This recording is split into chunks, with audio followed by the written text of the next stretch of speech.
É sempre assim na vida, né? A maioria das pessoas sempre acha que trabalha menos que o chefe, né? Ou que a chefa. Total. E a verdade é que quando você é promovido, você vê que não era bem assim. Eu acredito que esse é o grande papel de um líder. É dar autonomia para as pessoas poderem criar, ter uma voz e arriscar. Agora, onde eu acredito que muitos dos líderes falham é em não estar ali aceitando o erro, não estar ali segurando a onda quando dá alguma coisa errada. O que vai acontecer? Eu sempre brinquei que as duas regras mais prestava atenção no dia a dia era o seguinte: você não pode ir para cadeia e você não pode quebrar o negócio. Porque o resto tudo vale. E no mundo do marketing, na minha opinião, no mundo da comunicação, né, se você está envolvido numa arte criativa que tem que entregar resultado, você tem que tomar risco, você tem que ter coragem. O que falta é que muita gente não tem coragem. Então, para dar coragem e para dar autonomia para as pessoas e para elas saberem que eu vou estar ali caso elas precisem, a regra é muito clara. 2 regras, na verdade. Não pode ir para cadeia e não pode quebrar o negócio. Foi a combinação de uma grande oportunidade no lugar certo, na hora certa. Por que lugar certo, na hora certa? A primeira coisa que eu me deparei quando eu cheguei de volta ao Brasil, depois de ter ficado quase 15 anos fora, foi com o talento. As pessoas. A qualidade do capital humano brasileiro no nosso negócio bizarro, né? Realmente bizarro. Eu fiquei chocado. É como se você estivesse chegando numa liga de basquete e essa liga fosse a NBA. É como se você estivesse chegando num campeonato de futebol e esse campeonato fosse a Premier League da Inglaterra. Eu cheguei num lugar onde todo mundo era muito bom. E esse, na minha opinião, é o maior ativo de um negócio. As pessoas. Então, se você chega num lugar onde tem um monte de jogador bom de futebol, de basquete, você está no lugar perfeito para começar uma liga ali, né? Para começar o ambiente já te puxa, um time ali, né? Direito, eu falei, cara, eu tô no lugar perfeito. A Rihanna acabou de entrar para a lista das bilionárias da Forbes. Ela fez muito dinheiro na música e continua tendo uma carreira de muito sucesso na música. Mas o que levou ela para a lista de bilionárias da Forbes... Não foi a música. E aqui eu não estou defendendo a metodologia da lista, se é bilionário, o que é, mas assim, é um bom proxy de que ela está ganhando muito dinheiro. O que levou ela lá foi a marca própria dela, que é a Fenty. Não foi a música. De novo, ela ganhou muito dinheiro com a música. Mas a música deu para ela o maior ativo que ela pode capitalizar, que é a atenção. Isso não tem preço. Total. Quer dizer, na verdade até tem. Já levou alguns bilhões. Qual que é um dos maiores produtos que uma agência tem na mão? A criatividade. Criatividade, total. Deveria ser. Deveria ser uma obsessão de qualquer pessoa em qualquer agência do Brasil e do mundo. Então, você já tem ali dentro o elemento da criatividade, que é fundamental para a criação de qualquer negócio.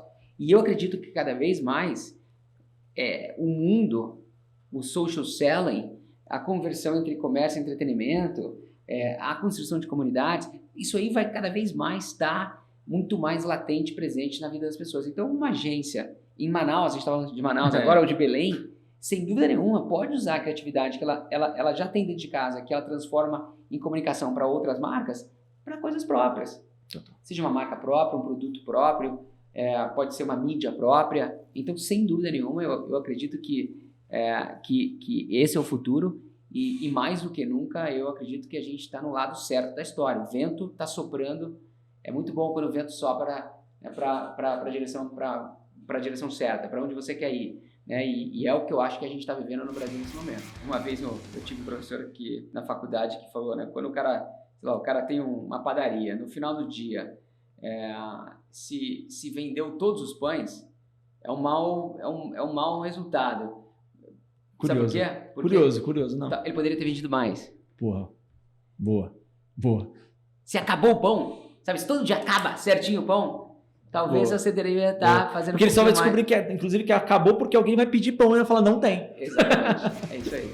Muita gente, obviamente, tem essa dificuldade de, cara, que carreira que eu quero seguir. E uma dica que eu dou, que eu fiz, que deu super certo, tenta mapear os big players de cada mercado. Então, vê quem que, são os caras mais... desculpa a palavra, fodas no marketing, os caras que são mais fodas em contabilidade, em mercado financeiro. Provavelmente esses caras têm 20, 30 anos a mais que você hoje. Então, tenta fazer esse exercício. Cara, será que daqui 20 anos eu me vejo essa pessoa? Eu me vejo usando as roupas que ele usa, indo nos eventos que ele vai? E aí você começa, e aí eu comecei a ver que eu me identificava com muitas pessoas dentro desse universo de marketing, entendeu? Pessoas que, inclusive, hoje eu tenho a oportunidade de trabalhar e estar perto, né? Cara, se você tá fazendo algo que você gosta, você vai ser consistente, eu te garanto. Se você não tá fazendo algo que você gosta e você tá fazendo por like, por visualização, não vai dar certo. Mesma coisa, cara, alguém que fala que quer ser médico, porque é uma profissão que dá muito dinheiro. É a maior cagada do mundo, na minha opinião. Porque você tá fazendo algo pensando num retorno que aquilo vai te dar. E não focando no processo em si, não focando na essência mesmo. E o mais legal da produção de conteúdo é que, cara, querendo ou não, você cria, né, eu vejo no seu subconsciente uma certa, cobrança em você mesmo de cada vez entregar um conteúdo melhor para as pessoas que estão te acompanhando. Ou seja, você vai estar cada vez mais se forçando a ir mais fundo naquele tópico. Imagina você estar tentando estudar cada vez mais sobre algo que você não gosta. Deve ser horrível, entendeu? Então, se você está fazendo conteúdo sobre algo que você gosta, genuinamente, cara, é apaixonado e melhor dos mundos ainda, se você trabalha com aquilo, na minha opinião, a consistência é parte do processo. Culturalmente, as celebridades brasileiras são diferentes das celebridades norte-americanas, culturalmente. Eu morei 5 anos e meio nos Estados Unidos, voltei ano passado, então eu conheço bem, enfim, um pouco do mercado lá. Número 1, cara, que eu vejo de muito diferente, que faz todo sentido você entender um pouco dessa abertura de celebridades americanas para empreendedorismo, é uma resposta muito, muito, muito, muito simples, na minha opinião. Que é, cara, educação. Simples. Você pega as maiores estrelas da NBA, tudo bem, você pega um Kobe Bryant, ele pulou do high school pra NBA, você pega o LeBron James, foi também, mas você pega qualquer outro atleta da NBA, enfim, você pega um Kevin Durant, eles foram pro high school, foram pra faculdade e depois se profissionalizaram. Então, para eles é muito mais fácil sentar numa mesa e falar sobre um deal de equity, de participação numa empresa, de ação. Porque, cara, você pega para você se profissionalizar aqui no Brasil, você tem que parar de estudar com 14, 13 anos. Acho que muito do que explica um pouco, acho que até como as celebridades acabam pensando, é que acho que essa parte de gestão de carreiras, né, cara, de celebridades aqui no Brasil é muito antiprofissional, né, cara? Normalmente é uma pessoa que não tem o know-how, na minha opinião, certo para construir uma carreira de longo prazo. Normalmente ele traz um amigo, traz um tio ou traz alguém mal intencionado, versus você pega nos Estados Unidos, cara, tem agente que o cara é formado em uma puta faculdade lá nos Estados Unidos, o cara trabalha exclusivamente, entendeu? Para isso, entendeu? Então, acho que é um pouco desses dois, assim, né, cara? Essa parte de educação, né? O fato dos Estados Unidos te dar a oportunidade de você estudar, ir para uma faculdade e depois se profissionalizar num esporte, por exemplo, versus aqui no Brasil que você tem que parar de estudar antes mesmo de chegar no colegial para poder ter chance de ir para o esporte, atrelado a essa gestão antiprofissional. Acho que essas são as duas, pelo menos que eu vejo nesse último ano e meio, os dois principais motivos pelo quais as celebridades aqui no Brasil ainda não estão enxergando as oportunidades que as celebridades americanas enxergaram, entendeu? Mas eu não tenho dúvida que nos próximos 5 anos isso vai mudar aos poucos, assim que a gente vai tendo alguns cases de sucesso de marcas aqui no Brasil. Cara, acho que número 1, quando a gente fala de DNVB, a gente tem que falar de uma marca que comunica a verdade daquela celebridade. Acho que isso é uma coisa muito importante. Porque é aquela história, a mídia está verticalizada, obviamente, enfim, não depende só dessa pessoa, mas o principal comunicador dessa marca é uma pessoa física. Boa. Então, a marca tem que representar o que a pessoa acredita de fato. O que ela gosta, o que ela usa no dia a dia. Como você falou, algumas celebridades fazem propaganda para produtos ou para serviços que nunca nem usaram, entendeu? Então, acho que em termos de construção de marca, isso aqui acho que é o principal. A marca da celebridade tem que comunicar uma verdade dela. Exato. Então, acho que a marca, né, a gente tá falando de uma marca nativa digital, a marca tem que comunicar 100% os valores e a verdade daquela celebridade. Mas, por exemplo, o vermelhão. Sim. O Gustavo Lima bebe Campari, ele bebe Campari nos shows dele desde sempre. E o que ele fazia nos shows? Ao invés dele falar, traz meu Campari aí, pra não fazer propaganda de graça pros caras, ele fala, traz meu vermelhão aí. Então, quando ele veio com o lançamento do vermelhão do Gustavo Lima, fazia todo sentido, entendeu? É ele mesmo. É ele mesmo. Que ele gosta. A mesma coisa com o perfume. É um cara extremamente vaidoso, gosta de se cuidar. Então, ele está lançando uma marca de cosmético, né? Que vai começar com verdade nisso, né? Ele comunica a verdade dele, entendeu? Não é que ele tá... É a mesma coisa você colocar o Neymar para vender raquete de tênis. Entendeu? Você fala, puta, é um atleta e tal, mas né, não sei se ele é o ideal para aquilo, entendeu? Verdade. Então, acho que em termos de construção de marca, o atleta, a celebridade, cantor, enfim, tem que lançar um produto que seja muito natural, que as pessoas não estranhem. Caramba, ele vai lançar uma marca de tal coisa, né? Sabe? Tipo, é muito desafiador. Você tá numa cadeira onde você tem o poder de dinheiro, né? De comprar, e você não sabe nem pra onde ir. Porque é tanta coisa te oferecendo, é tanta... Sabe quando você entra nesses sites e aí a programática fica te seguindo em todo lugar? Sabe isso? É isso que um cara de marketing sente. Que é o tempo inteiro um monte de gente falando um monte de coisa. Então, cara, primeiro você precisa olhar pra você, pra dentro. O que você tá oferecendo pra esse cara? Qual que é o valor agregado que você tem? Quando você olha para os seus concorrentes, fazer bench é uma coisa muito importante. Quando você olha para o lado, o que as pessoas estão oferecendo? No meu caso, né? O que outras agências oferecem? De que maneiras oferecem isso? Que tipo de contas elas têm? Como elas conseguiram isso?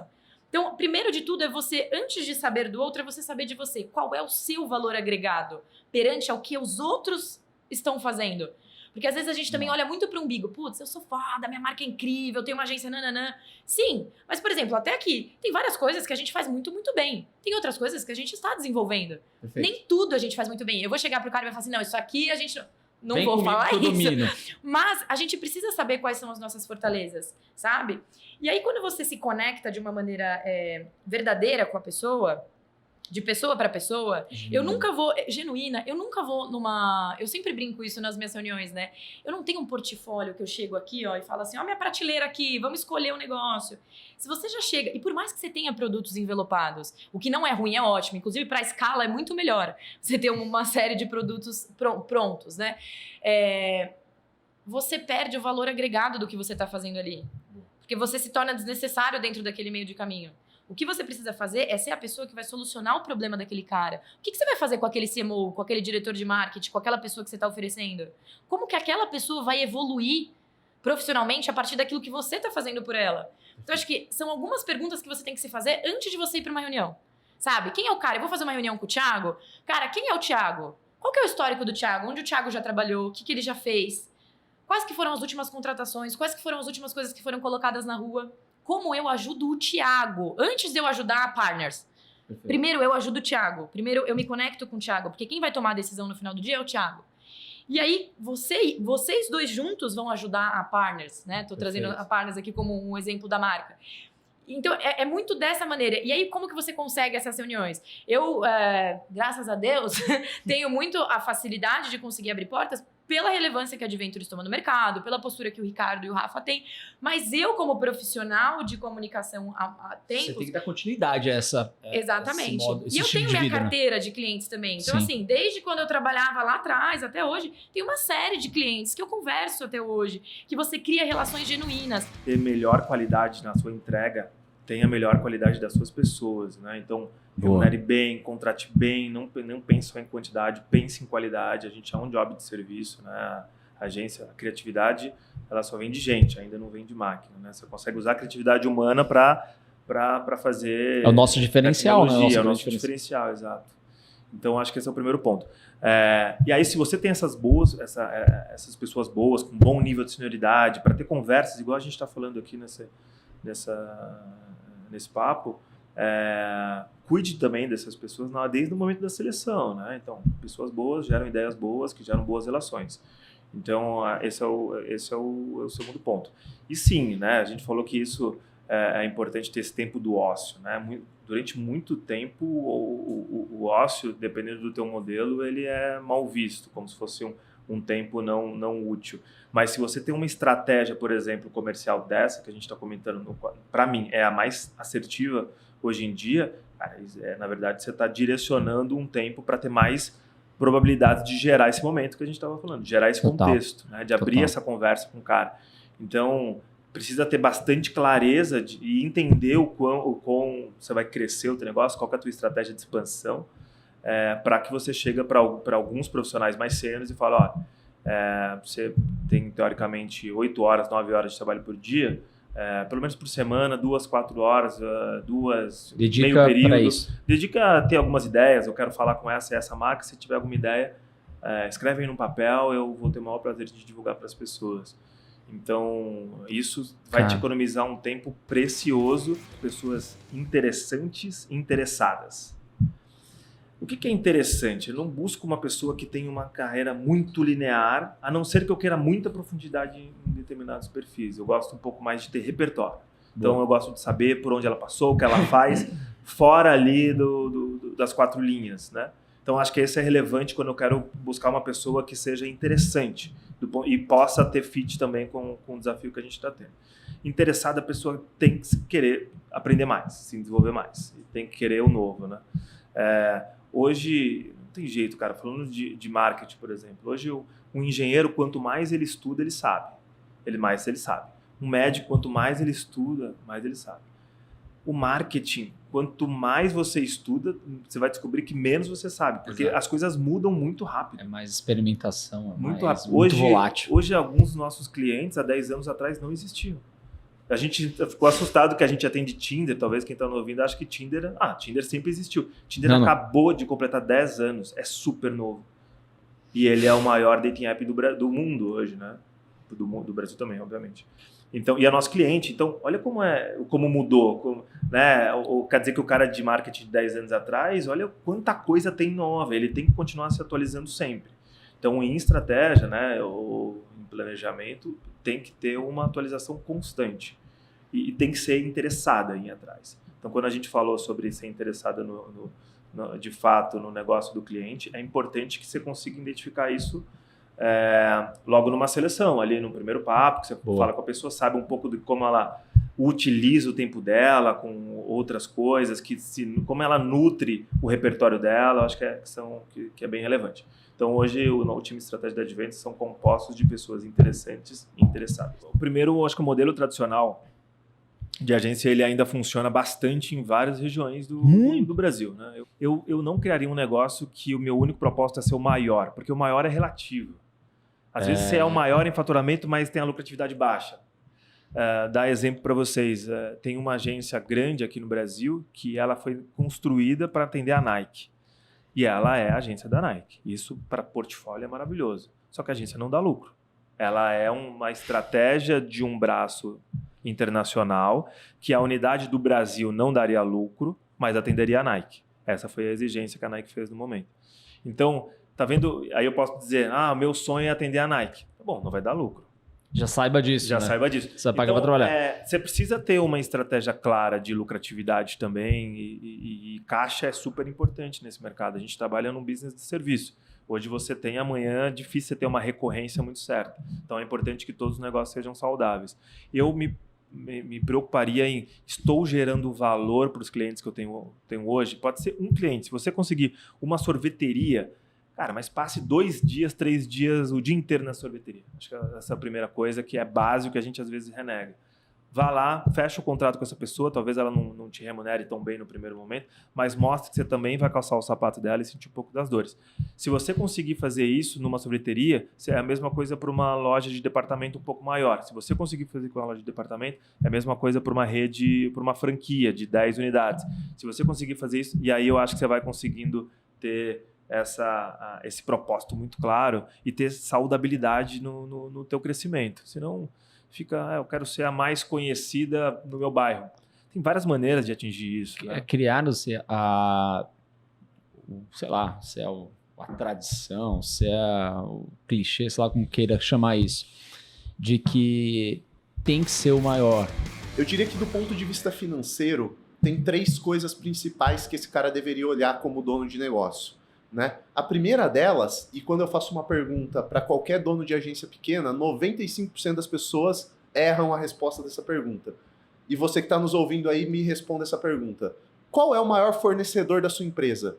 Quando eu pergunto isso pro cara, o cara começa a pensar, pô, qual é o maior fornecedor da minha empresa? Provavelmente é o aluguel do meu escritório que eu pago para aluguel, ou é algum sistema que eu pago. O cara esquece que o maior fornecedor de qualquer empresa é o governo, é o leão que está lá mordendo 30%, 40% de tudo que você vende. E se você não souber negociar com o maior fornecedor da sua empresa, você está morto. Hoje, no ambiente de negócio competitivo no Brasil, a carga tributária é o que mata a grande maioria de qualquer pequeno negócio, né? E todo pequeno negócio tem oportunidade tributária para ser encontrada. E você tem que saber negociar com esse cara, né? A gente tem um ambiente no Brasil que todo mundo sabe aqui que a nossa carga tributária é super elevada, né? E se a gente não buscar oportunidades, se a gente não tentar negociar com esse cara via brechas, via oportunidades que a gente tenha, desde que sejam bem fundamentadas, sustentadas por uma tese jurídica por trás, pô, nenhum negócio vai para frente. A gente tem que estar o tempo todo tentando reduzir a nossa carga tributária e, para mim, esse é o primeiro aspecto financeiro que todo dono de agência deve olhar. O segundo, em todo negócio, você tem estrutura de custos variáveis e custos fixos, né? Custos variáveis são aqueles que estão atrelados ao que você vende, né? O que você desconta da sua venda de custo variável sobra a sua margem de contribuição. É muito importante qualquer empresa, mesmo que pequena, ter essa separação muito clara. Por quê? Porque se você estiver vendendo, descontando seus custos variáveis e sua margem estiver positiva, significa que você está no caminho certo, porque você consegue escalar e quanto mais você escala, mais você consegue diluir o resto do seu custo, que é fixo, né? Agora, se você tiver com a margem de contribuição negativa, ou seja, se eu estiver vendendo e nos custos variáveis ali eu já estou perdendo dinheiro, tem alguma coisa errada. Total. Então esse é o segundo, ter muito claro o que é custo variável e o que é custo fixo. Porque se você descontar o custo variável, você estiver ainda gerando margem positiva, pô, você consegue escalar, vai para frente que você está no caminho certo, né? Eu acho que esse é o segundo aspecto. E por último, acho que o terceiro aspecto financeiro que qualquer um desses gestores devem olhar é gestão de caixa, né? Tem um sócio nosso aqui, o G, que ele costuma falar que o caixa é como se fosse o oxigênio da empresa, né? Você está aqui respirando, você não para pensar, puta, tô respirando. Mas você precisa do ar, você precisa do oxigênio. É a mesma coisa do dinheiro da empresa. Você não para pensar, puta, o caixa.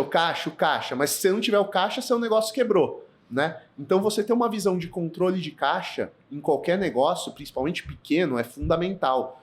Mapear bem os seus recebíveis, em quanto tempo eu estou recebendo dos clientes, em quanto tempo eu estou pagando os meus fornecedores. Essa conta que a gente chama de working capital tem que ser sempre positiva e otimizada, porque sem um bom working capital, sem um bom capital de giro, nenhuma empresa escala. Uma hora a conta vai chegar. Total. Então eu acho que são essas três coisas que eu diria que qualquer dono de agência tem que olhar. Primeiro, saber negociar com o seu maior fornecedor, que é o governo.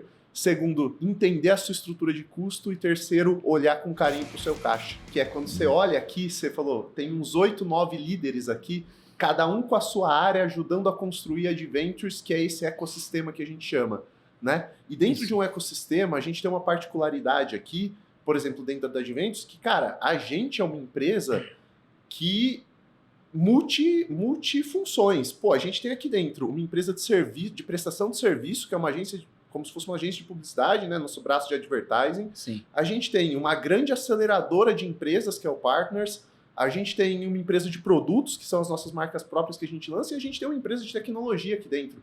São business totalmente diferentes, cada um com a sua particularidade, etc., né? E aí é legal ter essa visão de como você navega entre esses business, né? Porque cada um deles tem a sua particularidade. Por exemplo, em SaaS. Para SaaS, a gente não vai cobrar o margem de lucro líquida. Porque, pô, a gente sabe que a gente está construindo um negócio para o futuro. Enquanto que em advertising, por exemplo, a gente sabe que já é um business mais estabelecido, que eu não posso queimar caixa, né? Exato. Então, você conseguir olhar para um negócio com os KPIs, com os unit economics que você deve olhar, eu acho que isso é fundamental para todo negócio, desde o grande até o pequeno. Quais são os drivers de valor que realmente vão gerar rentabilidade, vão fazer esse negócio crescer e vão gerar valor pro acionista desse negócio. Eu acho que isso é o principal. Voltando para aquela frase de que a audiência nem sempre está morrendo de vontade de ver o que você quer falar. Verdade. Existem formas de você quebrar isso. Uma forma é uma superprodução ajuda nisso. Muitas vezes sim, você vai falar, você vai encantar, vai encher os olhos da pessoa com uma superprodução. Uma superprodução com uma ideia fraca não vai levar a nada. Uma ideia forte, produzida só na medida ali, é muito legal. Eu acho que tem... eu sou muito chato do tempo de roteiro. Quanto mais tempo de roteiro a gente tem, mais economia na frente você vai ter. Então, eu acredito muito na seleção do tema, na seleção do que você vai conectar na história para que você tenha uma ideia forte. E aí, muitas vezes, a produção não precisa mesmo ser complexa. Entendi. Ah, mas eu tenho uma verba legal para fazer ela melhor. Ótimo, vamos fazer ela melhor. E todo o dinheiro que vai para a ideia e que está realmente fazendo essa ideia ser maior, ele é bem investido. Está sendo bem usado. Tá sendo, é um investimento que faz sentido. Mas boas ideias são caras? Não, de jeito nenhum. A boa ideia é aquela que atende à necessidade certa, com o valor certo. E as produtoras têm que estar prontas para isso. Na minha opinião, o que é possível ter verticalizado ou não, e não tem problema nenhum se não for possível. Entendi. Eu acho que o mais importante é, se no core, o pensamento de fazer um conteúdo diferenciado, o pensamento de entender que você pode entreter enquanto você comunica. Perfeito. Se você tem isso, mas você não tem recursos para ter uma unidade inteira que vai cuidar de alguma coisa, normal, não tem problema nenhum. Parcerias servem para isso. Boa. Eu consigo puxar para dentro mais uma etapa. E isso tem um volume suficiente para o business poder render, para poder trazer gente boa? Ótimo. Eu consigo ter uma unidade para gerar uma velocidade incrível nisso? Ótimo. Mas isso vai depender de cada caso. A gente, por exemplo, trabalha muito em parceria. Perfeito. E tem uma coisa que a gente gosta muito, um exemplo disso tem muita gente que fala quais são os diretores da casa. Essa é uma expressão que sempre se usou em produtora. A gente gosta muito de ter o diretor ideal para o seu projeto. Então, quando a gente pega um determinado filme e fala, esse filme ele tem uma pegada muito tecnológica, a fotografia dele é de tal jeito, cara, quem é o diretor que tem a cara disso aqui? Boa. A gente acabou de fazer um filme com criança que a gente fez com o Ricardo Gordo Carvalho, que é o cara que dirigiu Mamíferos Parmalat. Ficou muito legal. Então, ficou muito legal. Eu liguei pro Gordo, contei o roteiro no telefone, ele falou, eu não quero saber, esse filme é meu, eu vou fazer. Então, esse ponto, para mim, é muito interessante. Isso é gigante, né? Esse cara lida com criança de um jeito muito legal. A gente fez a série com o Fred, que dirigiu Amarelo do Emicida e tudo mais. Em um segundo, a gente olhou e falou, esse cara é o cara. Mérito também da Olivia. Então, a gente tem uma coisa de fazer parcerias não tem problema nenhum. Você não precisa ter tudo verticalizado. Nem a gente quer ter tudo. A gente quer ter a melhor opção para cada momento. Tem coisas que são muito legais você ter mais verticalizado. Mas a necessidade da criatividade, para ser muito sincero, ela é maior quanto menor o recurso. Perfeito. Então, se alguém vira para mim e fala assim, mas não dá para pensar em coisas muito criativas porque eu tenho pouco dinheiro. Eu vou virar e falar assim, não, é aí que você precisa da criatividade. Porque a criatividade vai fazer seu pouco dinheiro virar muito impacto. Perfeito. Então, e aí você fala, mas não dá para fazer isso, porque eu não consigo fazer uma produção tão grande. Eu não falei em produção, eu falei em criatividade. Você pode ter, simplesmente, numa ideia escrita num texto branco em fundo preto, uma frase que, colocada no lugar certo, na frente do consumidor, o consumidor vai virar e falar assim, opa, acendeu uma luz. Se for a frase certa, para aquele momento, no momento certo. Então, isso a gente tem 1 milhão de cases na comunicação que são de marcas pequenas, que são de marcas grandes que resolveram fazer campanhas super baratas de produção, mas que tinham uma ideia central. Perfeito. Então, eu acho que o cavar mais, trabalhar mais a criatividade, quando o recurso é menor, ele é mais importante do que quando eu tenho muito dinheiro. Que normalmente, quando você tem muito dinheiro, você tem a oportunidade de buscar recursos de criação, mas você vai conseguir forçar uma comunicação por volume, por frequência, por tudo mais. Quando você tem pouco dinheiro, é aí que você precisa. É o exemplo que eu gosto do exemplo que eu vi um tempo atrás do cartão de visita de um advogado de divórcio. E o cartão de visita ele era separado no meio. Genial. De picotar. E aí fica, tá aqui e tá aqui. Quanto custa essa ideia? Nada, absolutamente nada. Mas assim, o primeiro cara que fez isso, ele provavelmente ficou na mente de muita gente. A maneira como você se conecta com as pessoas com uma ideia que seja mais ousada, não necessariamente ela é uma ideia perigosa. Eu acho que o mais ousado é o mais arriscado é você falar uma coisa que não tem nada a ver com o cara. Isso é muito risco. Faz sentido. Você está jogando dinheiro fora. Faz sentido. O outro risco que você pode ter é o risco de ser mal compreendido. Eu acho que tem que ser bem analisado, tem que ser pensado se você está correndo qualquer risco de ofender alguém, de fazer alguma coisa que seja negativa.